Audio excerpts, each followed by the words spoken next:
ಮೀನ ರಾಶಿ.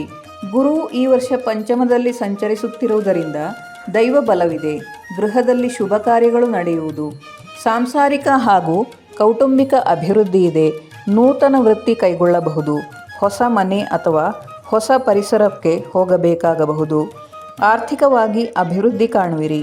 ಮಕ್ಕಳ ಕಾರಣ ಸಂತೋಷದಾಯಕ ವಾರ್ತೆ ಬರುವುದು. ಕೆಲವು ಸಮಯದಿಂದ ನಡೆಯದೇ ಬಾಕಿಯಾಗಿರುವ ಕಾರ್ಯವು ನಡೆಯಲು ಅನುಕೂಲ. ವಿದ್ಯಾಭ್ಯಾಸ ಹಾಗೂ ವಿದ್ಯೆ ಬುದ್ಧಿಮತ್ತೆಗೆ ಸಂಬಂಧಿಸಿದ ವ್ಯವಹಾರ ಹಾಗೂ ಚಟುವಟಿಕೆಗಳಲ್ಲಿ ತೊಡಗಿದವರು ಉತ್ತಮ ಸಾಧನೆ ತೋರುವಿರಿ. ಆದರೂ ವರ್ಷದ ಉತ್ತರಾರ್ಧದಲ್ಲಿ 3 ತಿಂಗಳು ಗುರುವಿನ ಸ್ಥಾನ ಪಲ್ಲಟದಿಂದ ದೈವವು ವಿಮುಖವಾಗುವುದು. ಸ್ತ್ರೀ ಸುಖ, ಗೃಹ ಸುಖಾದಿ ಹಾನಿ, ಮಾನಸಿಕ ಅಶಾಂತಿ, ಶತ್ರುಪೀಡೆ, ರೋಗ ಭಯ ಕಾಡಬಹುದು. ವರ್ಷಪೂರ್ತಿ ಶನಿಯು ಜನ್ಮರಾಶಿಯಲ್ಲಿದ್ದು ರಾಹುಕೇತುಗಳು ಅಶುಭರು.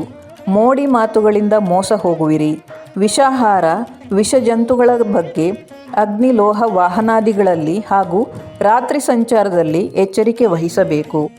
ತನ್ನವರಿಂದ ದೂರವಿರಬೇಕಾದ ಸಂಭವಗಳು, ದೂರದೇಶ ಸಂಚಾರಾದಿಗಳು ಉಂಟಾಗಬಹುದು.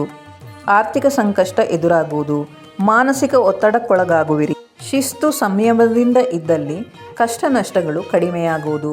ಶನಿ ಶಾಂತಿ, ಸುಬ್ರಹ್ಮಣ್ಯ ಸೇವೆ, ಗಣಪತಿ ಸೇವೆ, ವಿಷ್ಣು ಸೇವೆ, ಶಿವ ಸೇವೆ ಯಥಾಶಕ್ತಿ ನಡೆಸುವುದರಿಂದ ಎಲ್ಲವೂ ಶುಭವಾಗುತ್ತದೆ.